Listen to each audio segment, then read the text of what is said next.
welcome to this week's episode of the History Diaries. I am Katie Kennedy, and today we have two very special guests who I'm very excited to have on. We have Kate Williams, who is a royal historian expert. Thank you so much for coming on. And we also have Robert Hardman, who is a royal biographer, and they are the hosts of Queens, Kings and Dastardly Things. Thank you so much for coming on. Thank you. I feel like I have to say that in a posh accent because it sounds so much better than how I would say it. So how long have you been doing the show for? Well, I think it's getting on for about 3 years now. I mean, we go all over the place historically, don't we? So we're 1 week it's sort of the 20th century, and the next week it's Boudica. So it's hard to sort of keep track of. We meander. We're a bit like Doctor Who. We just sort of go around the time zones as we feel. Doctor Who in the time zones, and that's it. There's just so many dastardly kings, queens, and royal events. There's this endless diet. I mean, and behind you, Katie, is one of the most dastardly, we might argue. There he is. In all of his glory and in his all his mustache glory, and his glasses. Queen killer. Yes, we've got a few dastardly out of him, but there are plenty of other dastardly monarchs. Do you and have a favourite? royals. I feel like you've probably done Favourite so bad many one or a episodes. favourite good one? Oh, a bad one. I like a baddie. Go on. I always love, I have to say, George IV was particularly, he was just appalling in every way. He behaved atrociously. He was a complete fantasist. But he did, and he almost bankrupted the monarchy, but he bought all the amazing art and treasure that you still see there today. So you can still sort of see and enjoy his handiwork, but he was an absolute rotter. And he made Buckingham Palace look good. He did, yeah. We can thank him for that. He made it look like a giant. But I mean, he Silver kicked his lining own was wife. on. He kicked his own queen out of his coronation. I mean, he Poor thing had to knock on the door saying, "I'm your queen. Can I come love in?" that Because he tried to story divorce her. so much. But Queen So Caroline awful. fighting back. Yes, I've had every type of mistress. I've had this mistress, that mistress, this mistress. But you're the one who's been unfaithful. But I like some of the chutzpah of George IV, because he always said that with a mistress, the type of mistress he liked was a lady with a. He always said that with a mistress, the type of mistress that he liked was a lady with a larger bosom, because that was the only way he could display the kind of jewels he liked. So that was the reasoning. So he really liked the sort of page 3 girl of the 18th century, the 19th century, the early 19th century, because that was the reason. That was the reason why he had to have that kind of lady.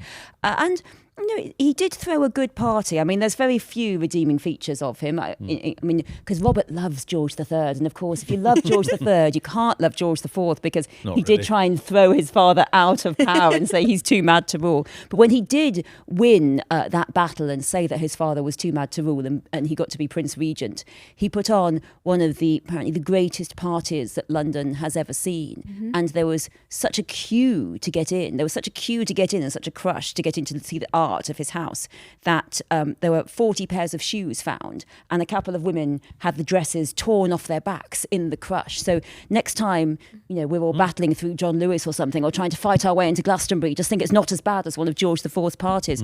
But there was such a queue to get in that they didn't manage to sit down until, well, I think it was about 2 o'clock in the morning. So there had been this wonderful idea to make it a beautiful party, which was, I think it would be a sort of T-shaped table with a head table, a bit like a wedding, the head table at the top, and then there were tables running down. And the idea had been that they would have wine going down the middle of the table in a trough, a sort of load of wine running down in a sort of river, the kind of thing that you see on Instagram saying, wow, come to this amazing restaurant with a river of wine running down your table. And to add the final je ne sais quoi to this wonderful table decoration was fish, put live fish swimming down the wine. I suspect they didn't last very long, sort of swimming through claret, did they? I mean, poor fish. Well, that was the poor thing. When they all sat down at 2 o'clock in the morning, the fish had all expired, perhaps dying a happy life, but they died. So everyone was confronted by wine filled with dead fish. And because you're at a royal party, you can't say... You can't be like, that's disgusting, take it away. Not tonight. Anyone got a camel tea? No. Having dry January. Drink the wine. In May. Always dry. Yeah, I had to drink the wine. But his parties were meant to be legendary. But then the thing is, that's the problem. This, Katie, we find this, that people always have to say that royal parties are great. They always have to say that queens are beautiful and princesses are beautiful and kings are brave. You can't say, oh my goodness, that party of Queen Victoria was absolutely terrible. It was dying to go home. Yeah, no. Oh my God. So I found that so I could just listen to you talk all day. That's amazing. How do you think you would cope if you were like at one of these parties? Do you think you would be like liking it? Or do you think, what do you think? Well, I mean, I like living now for many reasons, chiefly antibiotics and matters like that. I do plumbing, I think. Yes, the printing press. I'm very grateful for all of these inventions. But I do feel that I would have been hopeless at the High Court. I mean, my family are all farmers, and that's where I feel in the past I belong. I think I'd be much better on the farm because I would be beheaded in a moment as a lady in waiting. I mean, Robert will agree with me. I mean, feel like you would have said the wrong thing. Well, I would have said the wrong thing. I mean to say nice things and I offend people. I try and say something nice. I try and put a nice post on Instagram and it upsets people. So therefore, I know that I would have been beheaded very early on in the royal court. And I mean, not only am I not much good at embroidery, I don't mind the music playing. I think I could do good stuff on the lute, but and maybe a bit of dancing. But yeah, I think I would have been a disaster at the High Court of the lady in waiting. As Disraeli said about Queen Victoria, with royalty, it's best to lay it on with a trowel, the flattery, but you have to lay it on subtly. You just can't spend the whole time saying, I love You'd have done fine with Queen. You got on very well with Prince Albert. He loved farming. He set up a model farm at Windsor. You can still see Prince Albert's dairy. Well, I think that's where I should work, in Prince Albert's dairy or Marie Antoinette's model farm. Oh, yeah, she had a That's model where farm. I belong. I went there last year. It was so good. I absolutely loved it. Just wandering around being like... And it was obviously misrepresented. Marie Antoinette's farm, most aristocrats had them, was actually a working farm. It did actually supply Versailles with food, but it had to be turned into this vision of her playing as a shepherdess because that was how they wanted to caricature it. I mean, really, I would say it was the aristocrats were annoyed that they didn't get invited to the farm. That's why they created such a fury of caricatures about it. But that image of Marie Antoinette... Fake news. Fake news, along with Let Them Eat Cake, all this fake news, fake news.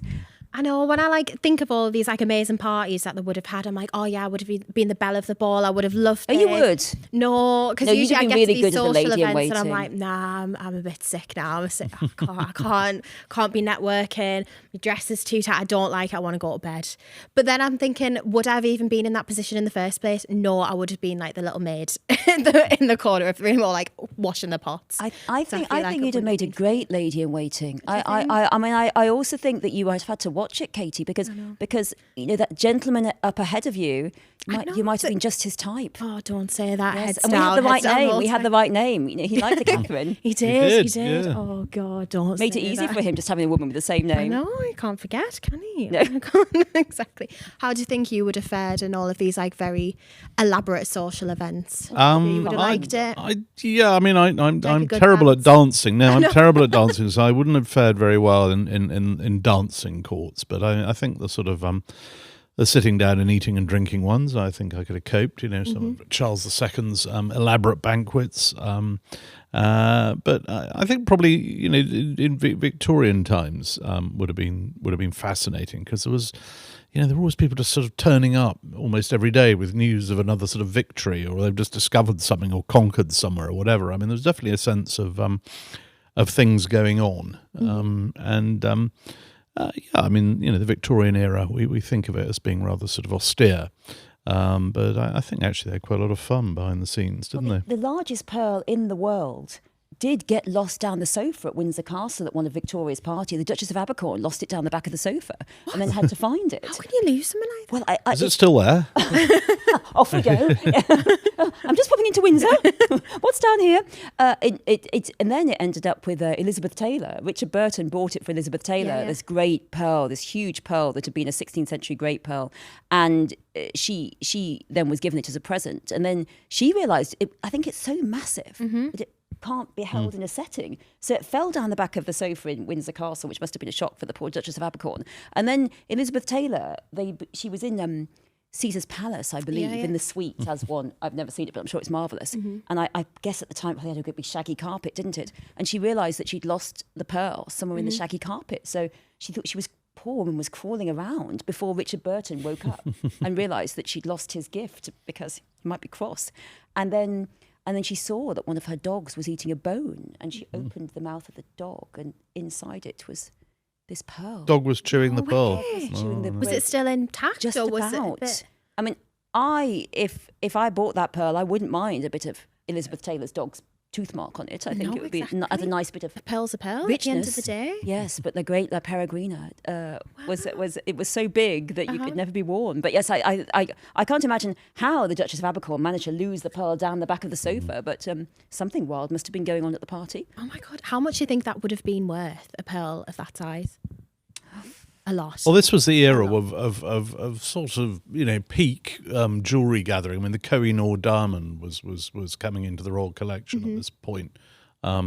It was always went down in history as being a gift from the young Prince of Bengal. But it wasn't a gift at all. He had no choice. Seized from him along with his entire land, and he was pushed into oppression by the somewhat. He was rather coerced into handing over this extraordinary diamond, which still sits there in the Tower of London. I mean, it's the subject of all sorts of diplomatic argument today. Recently, the mayor of New York said, well, that's one thing I'm going to talk to the king about. I'm going to get that diamond back. I think it'll never be worn again. It was always in the Queen Consort's crown, wasn't it? Because it was seen as unlucky for a man to wear it. Oh, right, But I think it'll never be worn again, and it probably will be one of the first of the jewels. But I just think it would have been fascinating to be watching all this stuff.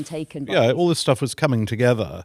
This was sort of or stolen. But we're seeing it all being kind of dismantled now. We're seeing the other end. But I think it would have been fascinating to sort of seen it take shape. And so much was taken in Victoria's name, such as the golden stool, which was the Ashanti people said, you've got to have the golden stool and give it to Queen Victoria. By this point, she was almost dying. I mean, I don't think she really wanted the golden stool, but all of Victoria's name was used to justify this empire land grab and empire object grab. And take this.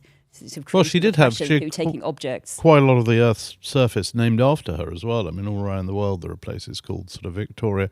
But it must have just been very interesting to be around at a time when it felt that that you were sort of everything you were doing was sort of wonderful, and Britain was on the up, and it was sort of confident and moving forwards. And of course now we look back at it and we realise that a lot of this stuff was was empire building, and now it's we're empire dismantling. We've got rid of most of it, but I was it's so given that we're all sort of historians. I just think we look back and see how were these mistakes made. It would have been quite interesting to be around at the time and say, hang on, 19th century. I think sort of mid 19th century. I think probably late 19th century. I think it is. You do have to be wealthy. I think yes. I think yes, but I think I wouldn't be very good at court. And so I think I'd have to be a sort of rich recluse somewhere. Yeah, I would have, especially as a woman, I feel like that would have been such a good deal to be like a bit of a recluse. You're not being forced to marry, or if you get to a point where you're like, we're saying we'd like to be Anne of Cleves. I'd like to be Anne of Cleves. We basically want to be Anne of Cleves, Henry VIII's beloved sister, but we still get to have all those estates, all the money, all the estates. We even get the beautiful Hever Castle, exactly, and then we get to be a stepmother to Elizabeth and Mary, and come to coronations, the ultimate survivor. She didn't have it too bad. When people are like, which queen would you like to be? Anne of Cleves, always. Even if people think I'm a bit ugly, I'll take it because I'm alive. I don't think she was ugly. Yeah. I mean, when you look at the it was a portraits of the misconception. queens, Yeah, she was fine. She looks just as good as the rest of them to me. I mean, I know we have differing beauty standards. She looks fine to me. I think she's got the best song in Six as well. The musical. I'm I the think. King of the Castle. Get down. I thought isn't she House of Holbein? Isn't that hers? That's before. So we have the House of Holbein where they all dance around in the wonderful. Yeah. That's the one I'm thinking of. Yeah. Wear these heels so high, you're naughty, but we cannot guarantee you'll be able to walk at 40, which is sort of my story. That's why I did wear crazy heels when I was 20. But Anne, I think, actually has had very unique fashions, and I think she is very fashionable. I think she's almost too fashionable, I would argue, for Henry's court. But the disaster all comes, doesn't it, when Anne arrives and our man, Henry VIII, thinks he's going to pop over and visit her in disguise. And she's like, I'm not having this. Who's this fat weirdo? Who's this loser? And she's meant to, of course, look, beauty, fabulous. And yes, I do feel that someone I'm should so have warned glad. her? Couldn't someone have warned her? I think so, but I'm sort of glad that Henry got humbled in that respect, because like I'm not a fan of Henry. I've never been a fan of him. So I'm like, do you know what? You sort of deserve that, being embarrassed. I like that. Yes. And I mean, Quite risky embarrassing him though. Yeah, definitely. he But could have executed her. He could have. I mean, everyone else got their head chopped off.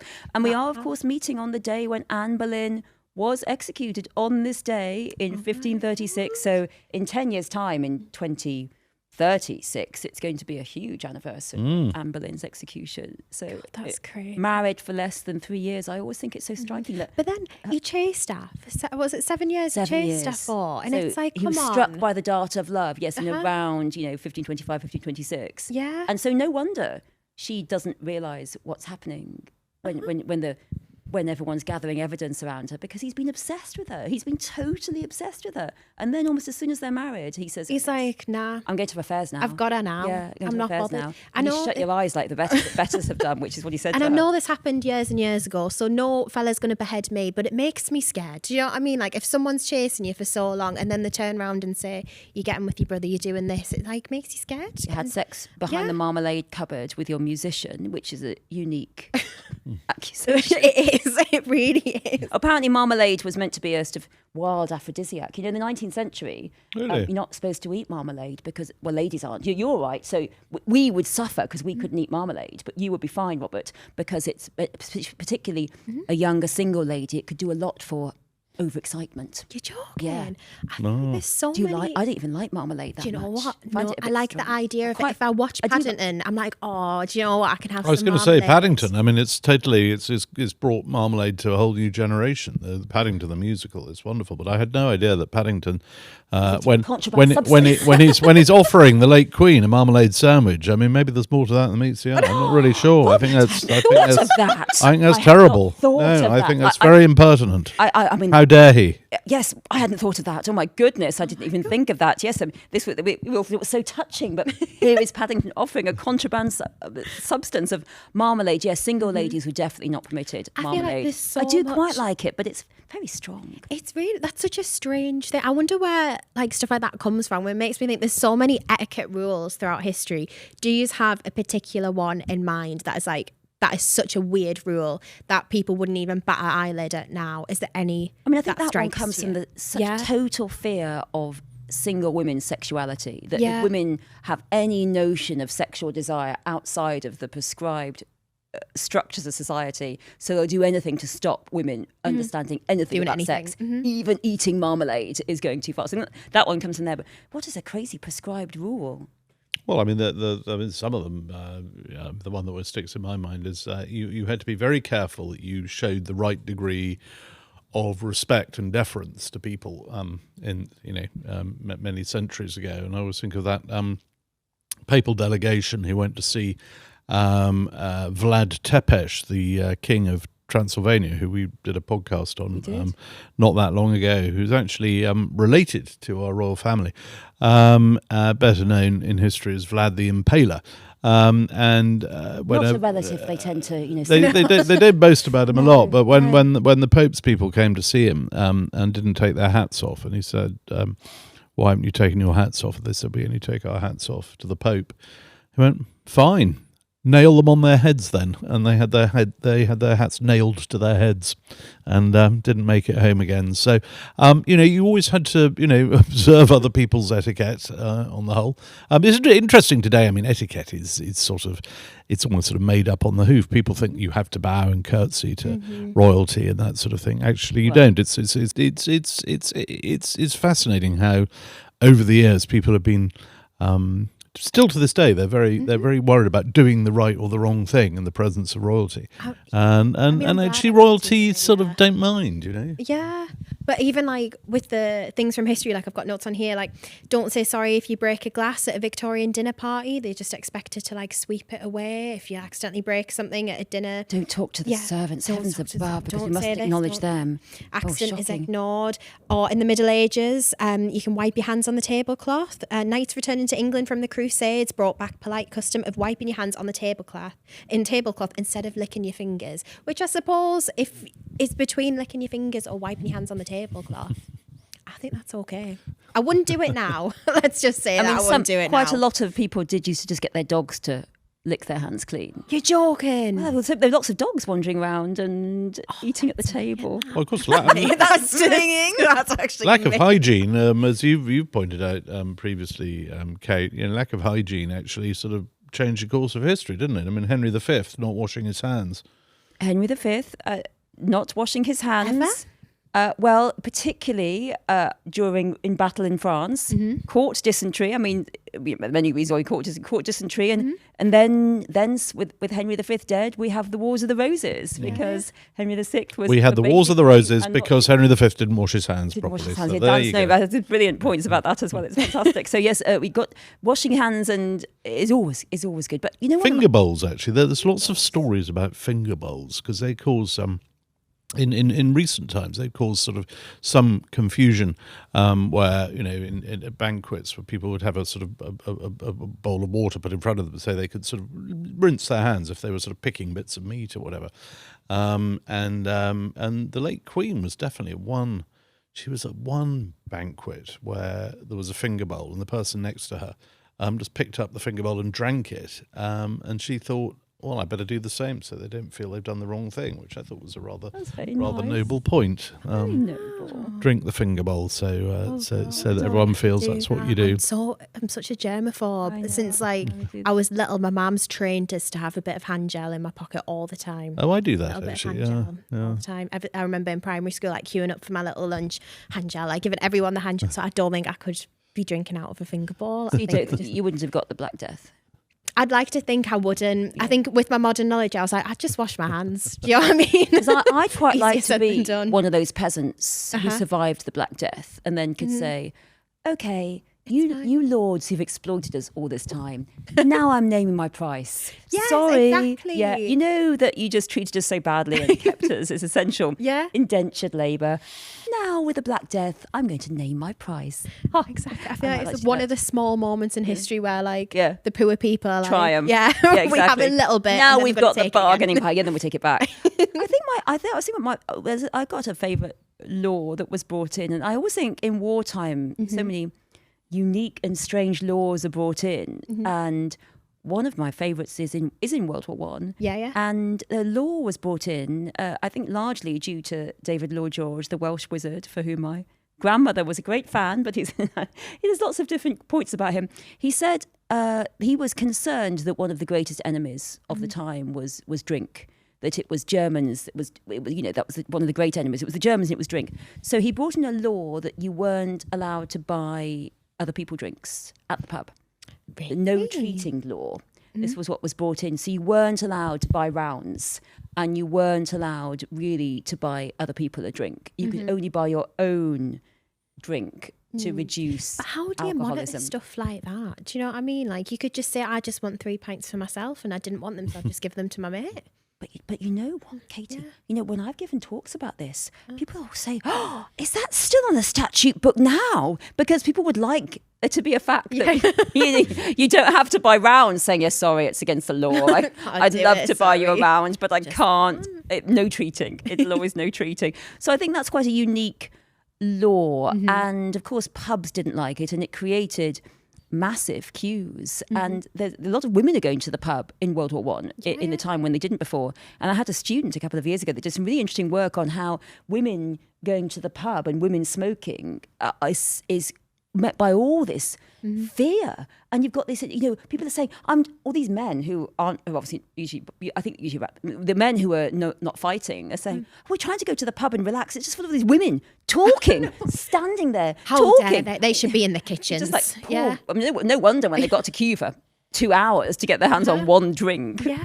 But yes, women drinking was seen as a pretty shocking expression of liberation. Cakes. But then at the same time, there's this panic that if they don't drink or they don't smoke, that these industries are going to collapse because who is going to drink or smoke with women not there? Oh, wow. But it's interesting that we don't see, there's a real fear with votes for women in America that when women get the vote, they're going to bring in temperance and they're going to pretty swiftly try and stop alcohol make it illegal and being drunk and sold. But there doesn't seem to be a similar fear about giving the vote to women in Britain. There doesn't seem to be a similar fear that if women get the vote, Yeah. they're going to stop anyone from drinking. There seems to be maybe a thought that they might start drinking more. Well, it's good that we've got the. And you do, vote, isn't it? Yeah. you do come yeah. from the part of the world near Durham and Newcastle with some of the best nightclubs in the world, right? Yes, and I've experienced that. Maybe underage. I don't want to say legally. Like, yes, I have. Yeah, going to Weatherspoons with a fake ID at 17 years old in Newcastle with like the most shortest £5 dress from Misguided and like big heels. And I was coat. the stereotype. And no coat. My brother went to university in Newcastle, and there was in those days there was that. Boat that went down the Tyne. Was it called Tuxedo Royale? Oh, a boat with a revolving dance floor. And I I've believe heard of that. Cheryl Cole was a waitress on there. That's what Really? I believe. I think. I could be wrong. Uh-huh. Obviously, history is my area, not so much nightclubs. And I think there was also a nightclub called Club Tropicana when they played that song "Drinks Were Free." So. What called Tub Talk? Club Tropicana. Oh, no. I've heard of that one. Yes. But there's Tub Talk. I remember one called House of Smith and just going. But what I really liked about it is there was a Subway next to all of the clubs. So on after like your night out, you just queue in Subway and it would be like a lovely little camaraderie because all of the girls absolutely would be like, yeah, can I have a 6-inch Italian herbs and cheese and can I have chicken tikka and all of this? And they were just like passed out on the floor and it was great. Don't do that anymore. See, I reckon, Katie, if you could such a good survive time. the winds of Newcastle in a tiny, tiny dress and no tights and no coat, you'd probably be fine in Henry VIII I think court. I'd be fine. I think I've like gotten a certain age now because now I'm like, oh, I'm really cold all the time. And it's like, no, because like once upon a time I was a trooper and I was going out no matter what the weather was. I was like, no, it's a Friday. I've not been sat at home. Absolutely I'm not no wearing way. a jumper. No, exactly. Not an old maiden. Absolutely not. But Robert, you were talking about briefly Queen Elizabeth II before. I want to go back to that because I find it so interesting. Obviously you're a royal biographer and I'm guessing you know quite a lot about Queen Elizabeth. Have you met her a few times? I did. I met her a few times. Years ago, I was a royal correspondent Yeah. for the Daily Telegraph. And so I would... You started off covering the ski trip, didn't you? I became a royal correspondent entirely by accident. Yeah. It's not a job anyone sort of applies for. You just end up doing it by mistake. But it was a very interesting time. It was during the 1990s when the monarchy was having a very bad time. There were a lot of internal problems. All the marriages were falling apart. But at the same time, the Queen was doing these extraordinary historic trips around the world. She was the first reigning monarch to go to the Kremlin in Moscow, or to, there she was visiting post-apartheid South Africa and becoming great friends with Nelson Mandela. So seeing all that was fascinating. And along the way, she used to have, she would always have a reception for the media. So you'd have a chat to her at those things. And then later on, I started making royal documentaries and made several about her. And in the course of filming them, you'd end up having a chat. And she was always very friendly, very correct, giving very little away. But she never did an interview. Whereas King Charles, when he was Prince Charles, he did loads of interviews. I mean, I interviewed him many times, and he was interesting. Prince Philip was fascinating. Interviewed him many times, and if you got him on the right subject, I mean, he was. I remember talking to him about his family and his connection to the Russian royal family. And how he started talking about how his great aunt had been thrown down a mine by the Bolsheviks and murdered, and how he was reminiscing about his uncle Dmitri, and he just sort of dropped into the conversation. Yes, and he murdered Rasputin. I was like, oh, really? Okay. Okay. So I mean, they're solved then. Yeah, fascinating kind of links with the past. But I mean, she was this fascinating figure, Elizabeth II, and everybody kind of has a memory of her. Everybody felt they knew what she was like, and yet everyone always wants to know what was she really like, and we're still trying to find out. Oh, amazing. So I was going to ask, obviously we have all these ideas in our head of like what the royal family are like. Obviously we see there's the crown and there's all these different versions of them, but then when you get to meet them in real life, is it quite surreal? Have you got those like stereotypes of what the Queen would be, and when you meet her, she's a bit different in person? Or? Yeah, I mean, I've always found that there was sort of public Queen and private Queen. Yeah. And public Queen was correct, quite serious, not saying over much, everybody terrified of doing the wrong thing. Private Queen can be much more in a sense, much scarier. I mean, she would be quite direct behind the scenes with people. She wouldn't mince her words, and if people, she didn't mind people making mistakes, but she could get quite irritated if people weren't doing their jobs properly. But she wouldn't sort of shout or scream. She had this tactic she called the look, or she didn't call it the look, everybody else did, and no one wanted to get the look. And that was when if you blundered in some way, you just got this absolutely piercing look. And everyone knew exactly what it meant. And Tony Blair in his memoirs actually writes about how his fear of getting the look, and it happened from time to time. And there was a prime minister in New Zealand called Helen Clark, who had invited the Queen. The Queen was on a big tour for her Golden Jubilee, and Helen Clark was having this big state banquet in I think it was in Wellington, and the Queen had been told, you've got to turn up in all your full evening gown, tiaras, the whole lot, caboodle, loads of jewels. You've really got to lay it on. This is the big banquet. So the Queen made a huge effort, turns up at the banquet to be greeted by Helen Clark, who's wearing trousers. And that was a moment where the look was deployed quite firmly. Oh my God. Can you imagine? Trousers. We've got the Queen coming round. Trousers can be stylish. She can wear stylish. I think stylish if you've trousers. told the Queen she's got to wear a ball gown and a tiara, I don't think you'd turn up in trousers, Kate, would you? Well, Yeah, I wouldn't dare. I mean, I know we're different generations, but a bit like sort of telling everyone to turn up in white tie to a banquet and then sort of wandering in a pair of jeans. Yes. Nah, I don't think I'd do it. And again, what I've always found out about, misconceptions about the Queen. I don't know if it's true or not, so I want like a myth busting if it is. If she would have her bag on one arm, and then if she didn't want to talk to anyone anymore, she'd put it on the other arm. Is that true? Yeah, there were sort of various sort of signals her staff would sort of get to know that Yeah. it's time, Mm-hmm. the conversation might sort of dry up, but she was quite good at sort of reversing away, and there was always there were always other people to see. I mean, she'd never just sort of roll her eyes and say, I'm done with the conversation. Yeah. but yes, she was good at catching the eye of her equerries, that sort of thing. I mean, they have slightly the opposite problem with the king, in that he loves talking, and they've got to try and stop him because he literally could talk to anybody for hours, and obviously they're trying to keep the show on the road. And I've seen Queen Camilla. When he's been just going on a bit too long, and the staff will be looking at their watches, and they can't go up to him and say, "Sir, could you hurry up?" So they'll whisper in her ear. Someone will say, "Ma'am, I think the king needs to move along now," and she just gets the corner of her handbag and just jabs it in the small of his back, and that's the code for right. Come on, hurry up, and it's quite sweet actually. It works. Oh, I love that. In terms of obviously queens from the past, which queen do you think would absolutely dominate modern media? So we've got Anne Boleyn, Mary Antoinette, Catherine the Great. Which one do you think would be really good at navigating social media and TikTok and getting people on her side today? Any queen?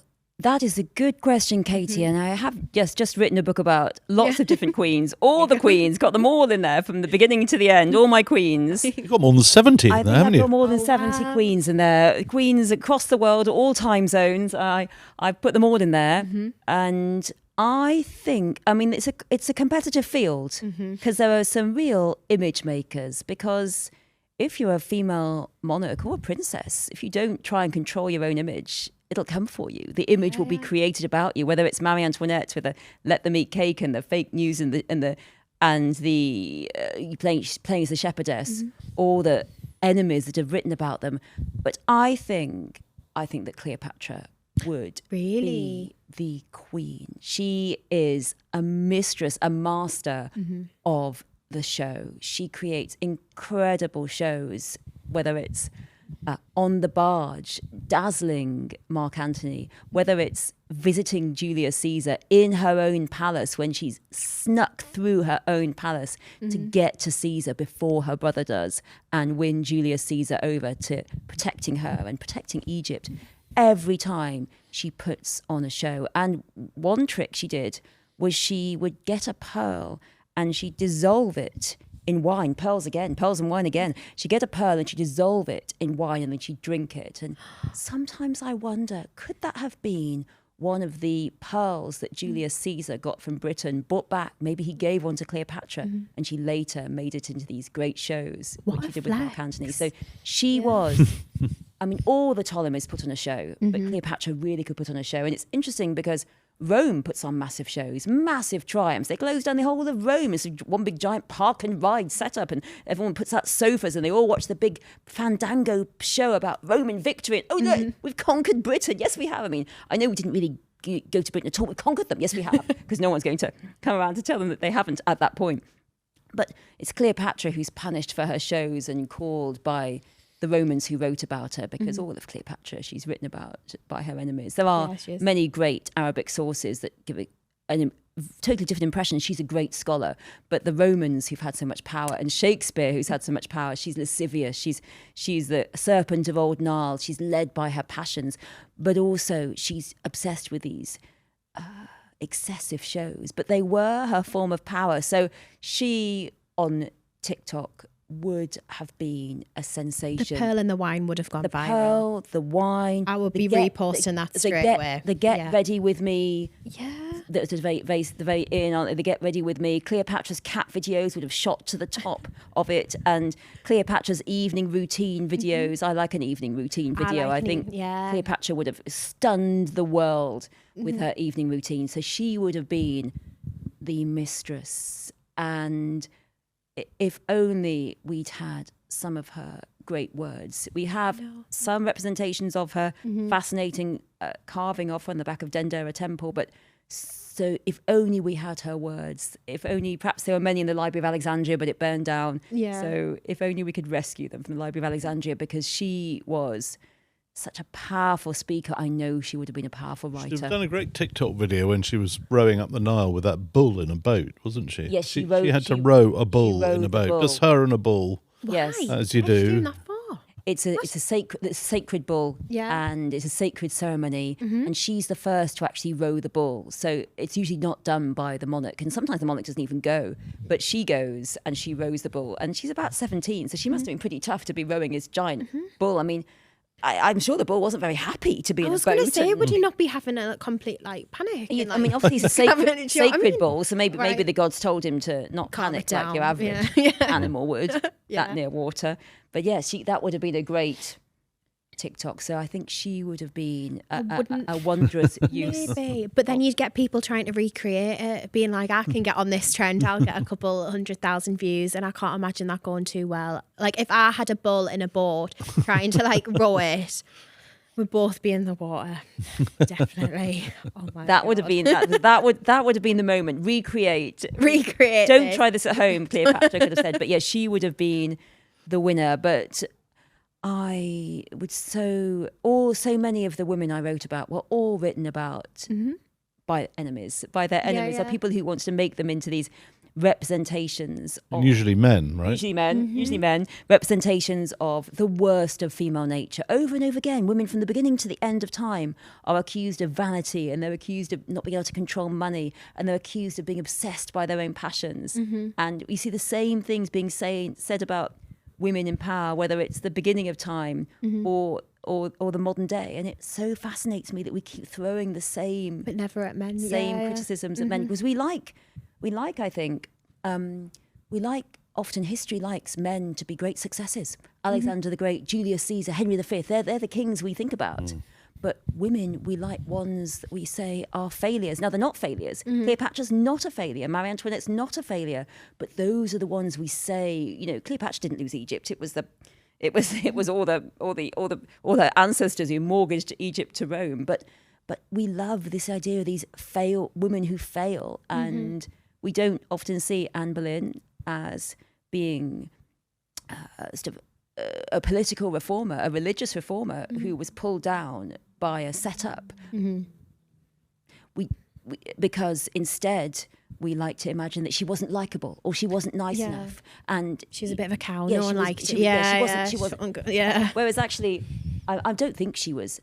Anne Boleyn was Oh, hi everyone! It's hello everyone. You. But I think she was probably reasonably well liked. It seems to be a great contradiction that on one hand everyone's saying Anne Boleyn was not nice, but on the other hand, all these men had sex with her. So what is the? She liked her not. Someone liked her. Yes, someone was clearly friendly, and I think that when everyone realised that Henry wanted Anne out, that Cromwell was collecting evidence, whether they liked Anne or not, they all ran to the other side of the boat.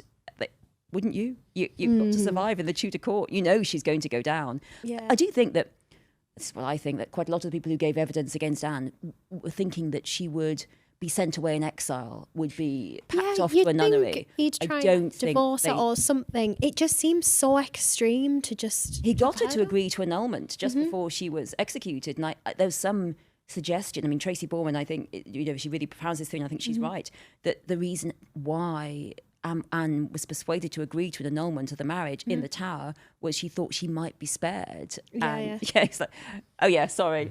No.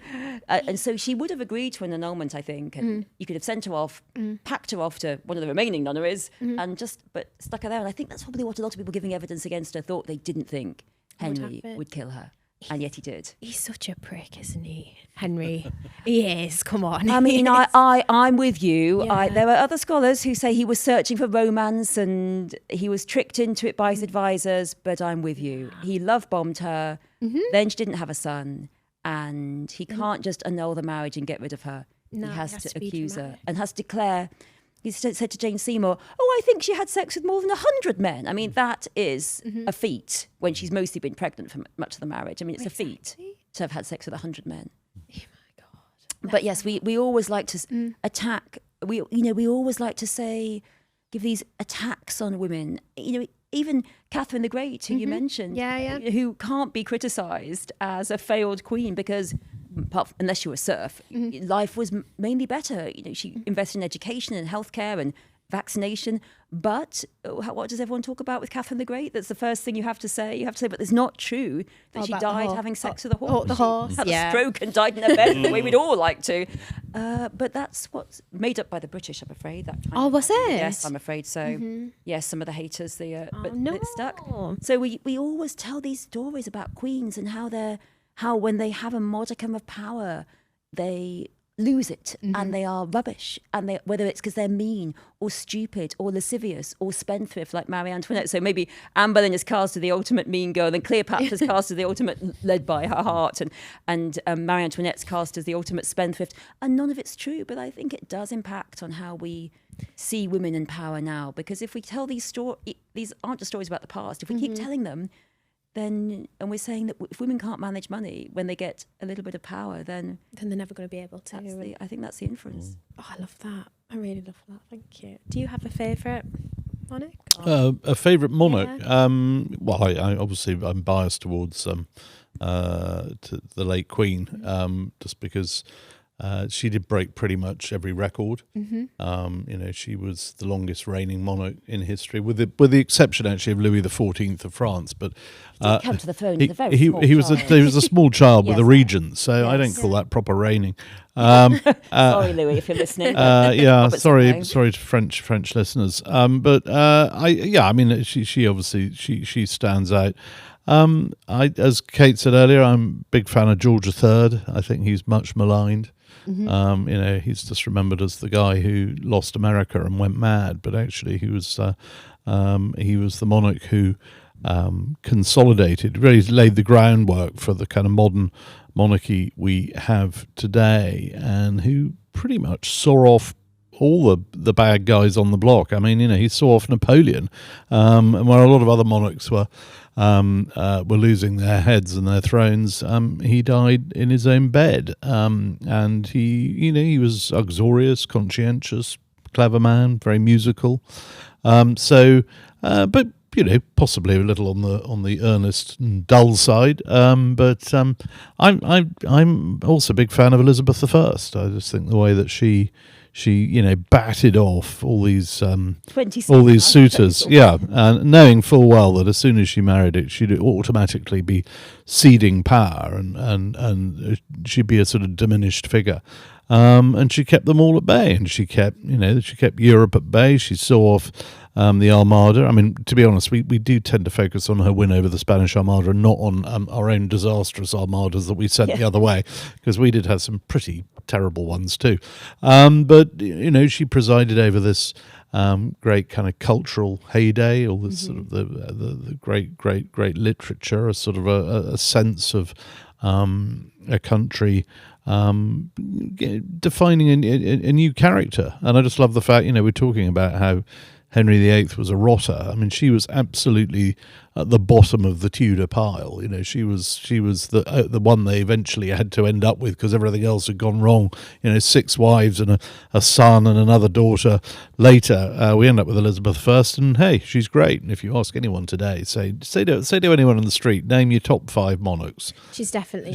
You get of the 5, 3 are going to be queens, and they're going to be Elizabeth I, 2, and Victoria. I do like Elizabeth I. Every time I think of her, I think of in Blackadder, like the way she's portrayed in that. I'm always that's rather good. Isn't it? It's I love Nursey.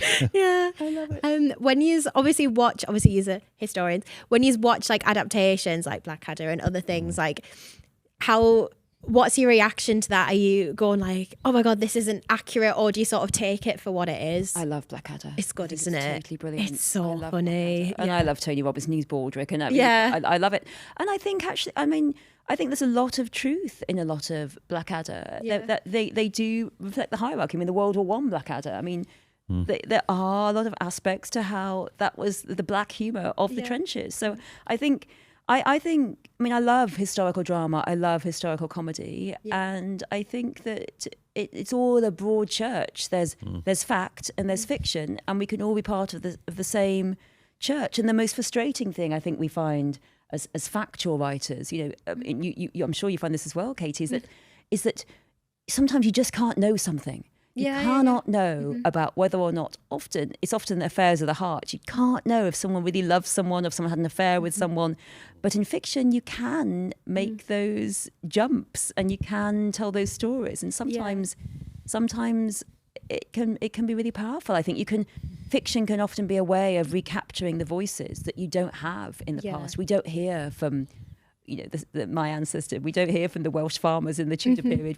But that because they don't leave records. But we can capture sort of remix. We can recreate those words through fiction. It can be dangerous, but I think it also can be very powerful. Yeah, and I think especially with like Bridgerton and stuff, you could sort of like make inferences. Like, I don't think they would have had gel French manicured nails and like the bronze highlighter that they have, and they're all like dressed up. And I'm like, this clearly isn't historically accurate. And obviously, I feel like modern audiences would sort of know that as well, and sort of take it. You have to take it with a pinch of salt, don't you? Yeah, I think you have to. With some of it. I mean, I think where I get cross is you mentioned earlier The Crown, the Netflix series. I think that was taking liberties, because that was dramatizing the life of someone who was not only still alive, but was still in the job.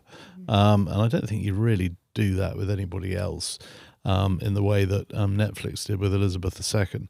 And some of it was great. There was lovely acting. I mean, it was fabulous props and locations and all the rest of it. I mean, it was beautifully done, but there were some howling errors in there. And I think people, particularly, not so much in Britain, but around the world, I've certainly sensed this, that people just think because it's so beautifully done and so expensively filmed that it therefore must be true. And a lot of the plot lines in it, of course, aren't true. The idea that the Queen deliberately plotted to destabilise Margaret Thatcher's government. I mean, she didn't. And so much of the presentation of the Prince Charles figure played very well by Don West. I mean, he's a great actor. But you've got the Prince Charles figure sort of lobbying John Major and Tony Blair to get the Queen to step aside so he can be king. And it just never happened. I mean, it was rubbish. Do you know if the royals actually ever watched any of The Crown, or is it something that they'll just not even entertain? The younger members of the family watched it, but not the older ones. I mean, I don't think. I know Prince Philip didn't. He was very hurt by one episode actually, in which he is. they've rewritten sort of history so that he effectively ends up causing the death of his sister in a plane crash, and he was very upset about that because she did die in a plane crash. And the baby died with as well. with all her family, all her children except one little girl was left behind. She didn't get on the plane because she was ill and then died a few years later from meningitis, would you believe? But he adored her, Cecily, his sister, and they were killed in this plane crash, but it had absolutely nothing to do with him. But if you believe the Crown, as so many people do, you'll think it was all because of him, because I won't repeat the plot, but I mean, effectively, he's at school in Britain. He misbehaves, and so his sister has to come over with all her family to take him out on holiday or something. It's just rubbish. It didn't happen like that at all.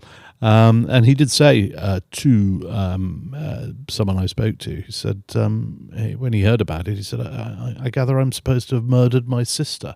And he was very upset about it. But, it's part of the thing that goes with being royal. I mean, you are famous and around the world. And it is a backhanded compliment that a huge international media giant like Netflix is prepared to spend hundreds of millions on a drama about the monarch. I mean, it shows that, there is a level of interest in the House of Windsor that there isn't in other houses. So, it works both ways. See, I mean, we don't agree, because I find the Crown very powerful, and I think it really, to me, epitomised the movement of the Crown from being a more private setup to being this public setup followed by the journalists and turned into this sort of public show. Yeah. And I thought a lot of the episodes showing the sort of people suffering between private and public was so brilliantly done. So I found it very powerful. And there's some talk there's going to be a prequel. Yeah, a prequel. I've heard that. A prequel with George the, and surely we've got Queen Mary will have a major role in that. Oh yeah, they'll have great fun. Well, imagine Edward VII in his sex chair. I mean, that's going to be the sex chair, that'll get a whole episode out of that. Lily Langtry, all of them, and yes, who's going to get that role of Queen Mary? I think it's a powerful role. But I think in terms of drama, when we think about things like Bridgerton, because what if we actually embodied what was the real, talking about the manicure as you mentioned, and what was the real look of a beautiful woman at the time, we would find it so alien that she wouldn't seem beautiful to us, because we tend not to spend too long talking about 18th century makeup, but it would be a very pale face, and sort of mouse hair, eyebrows, and usually not much eye makeup. And we're used to a lot of eye makeup in I love my eyelash extensions. Exactly. As well. And all the actresses have got all the eye. Them. It's like sometimes when you watch the D.H. Lawrence adaptations of the 70s, and they've all got these huge eyes, and they look like they're all rushed off from Woodstock or something. So you do have to have the modern makeup look, because if we had the real Bridgerton ladies with that very pale skin, like the Gunning sisters, who were the most glamorous sisters of the time, but did suffer from lead poisoning. I mean, I actually did try a little bit of lead makeup for a TV program. Did you? It's so good.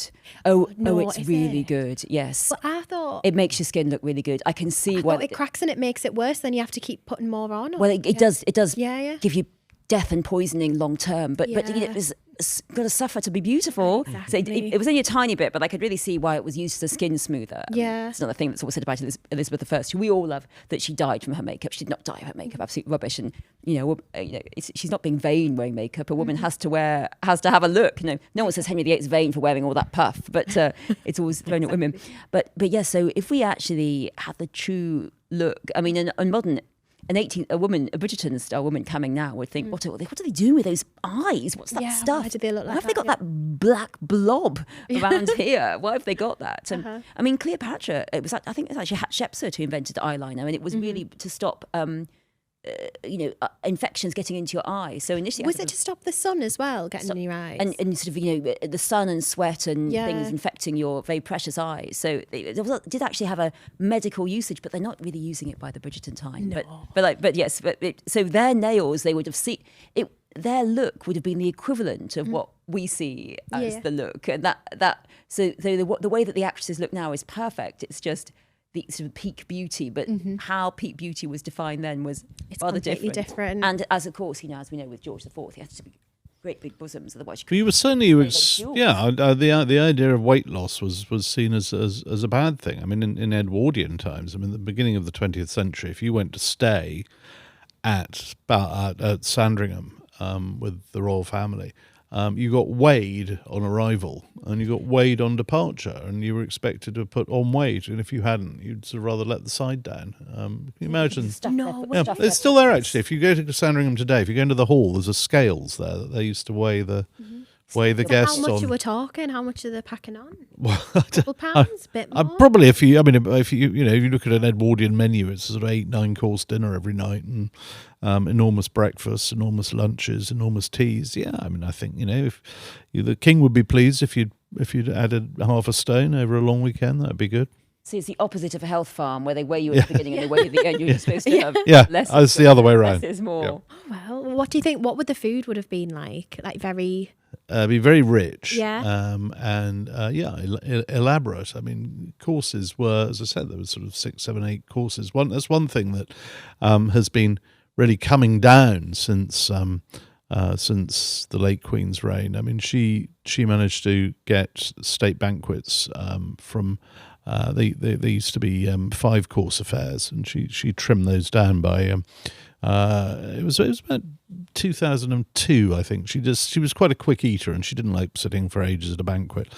And she and the master of the household were trying to work out how to shorten the banquet. And she said, "I know, we'll lose the soup." So soup that always used to be part of a banquet, that went. And now King Charles has done the same. He's stripped out one of the courses. It used to be there's a course. Well, there used to be a course called dessert, and dessert wasn't pudding as we would think of it. There's still a sort of sweet, whatever it is, strawberries or meringues or something. But there used to be a course which was a sort of fresh fruit course, and everyone would have a hollowed out pineapple. And it was amazingly done. You sort of took the lid off your pineapple, and all the chunks were pre-prepared inside. I I know, it's very nice. Anyway, that's gone now because the king takes the view that actually, if you're sitting at a banquet, you're stuck between the two people either side of you, and actually everyone wants to circulate a bit more. So actually, by removing, previously having moved the soup and now having moved the sort of the fancy pineapple, it's probably another 20-25 minutes of chat time before and after. So everyone I know who's like been the to a state pineapple. banquet tells me that there was a good amount of alcohol. yes, there is.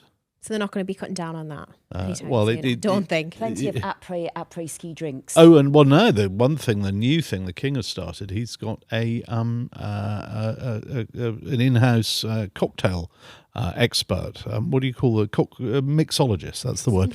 And there was a lady footman who came to the palace and had previously worked in a cocktail bar and loved coming up with cocktail ideas. And this sort of became known to the master of the household.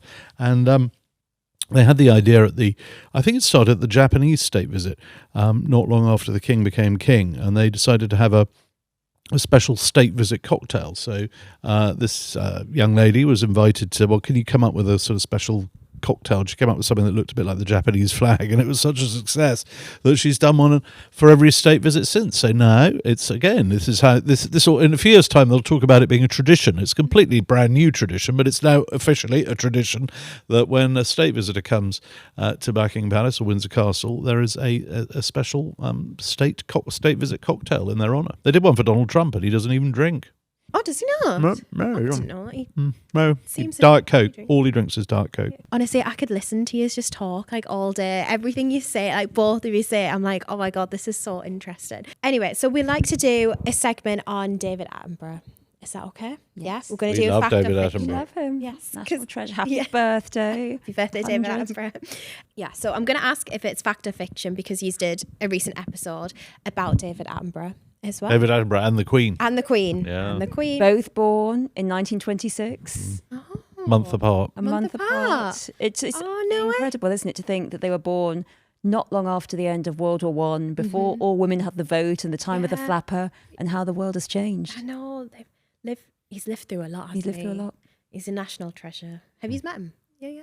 Yes. Yeah. What was he like? Yes. Charming. Yeah. Yeah, Long may he absolutely reign. delightful. Yeah. Yeah. I mean, very, very, very un-celebrity-ish. Oh, really? Yeah, Wow. very Okay. approachable. Are you ready for the first one? Yes. Okay. Bring it on. Are you ready? Attenborough made... Oh, wait. Here we go. His first screen appearance was on a game show called Animal, Vegetable, Mineral. Fact or False. fiction? Okay, fact or fiction? False. Why? I think his first TV appearance was when he stood in for somebody else on a zoo program in the 50s, maybe early 60s. Because he was a controller. He started off. Well, that day later on, but he Yes. started off in radio, and he didn't even own a TV when he joined the BBC. I think he hadn't even watched a program, had he? Maybe we're wrong. Maybe he was on a radio show called Animal, Vegetable, and Mineral. I think it's fiction. It was his first screen appearance. It was on a game show, Animal, Vegetable or Mineral. Ah, in which we're a panel wrong. of experts are challenged to identify unusual objects from museums. Oh dear. Right, nul point. Okay. Next one. He stripped off his top on TV. Fact or fiction? I'm sure he must have done once or twice. I mean, all those wandering around the jungle and stuff. I mean, I can't remember a bare-chested Attenborough. I'm going to say that he did. I'll say no. No? Okay. Fact. It was Quest under Capricorn. So the final Zoo Quest series follows 4 months at Attenborough spent in the Northern Territory of Australia. It was produced in colour, and the show sees him strip off his top and fling himself at a frilled lizard. There we go. Oh, bless him. Is he the reason we have colour TV? Part of the reason. He's part of the reason. Mm-hmm. He was the controller of BBC Two, I think, at the time that colour TV came in 1969, and it was the first made-for colour TV event was actually Prince Charles's investiture, and he was definitely on the scene at the time. So I'm going to say yes, he played a part in it. I agree. A large part, Yeah. but it was also, I think, inevitable. Yeah, of course it was. Yeah, so he helped to introduce colour TV for the first time, starting with BBC Two's Wimbledon coverage. And 2 years later, he's promoted to the BBC Director of Programmes, making him responsible for the output of both BBC channels. It's funny, isn't it? Because Yeah. Wimbledon, out of all the things, is something that perhaps doesn't need to be in colour. It was something to do with the Immediately. ball, though, wasn't Because it? the ball. Yeah. Yes. Because you think obviously snooker, not so good in black and white.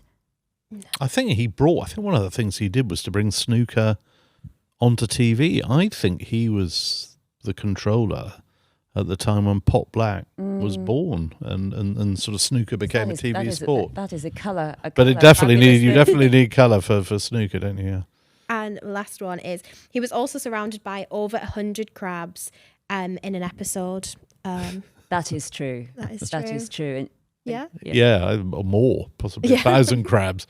Yeah. did they run all over him as well? Yeah. Maybe.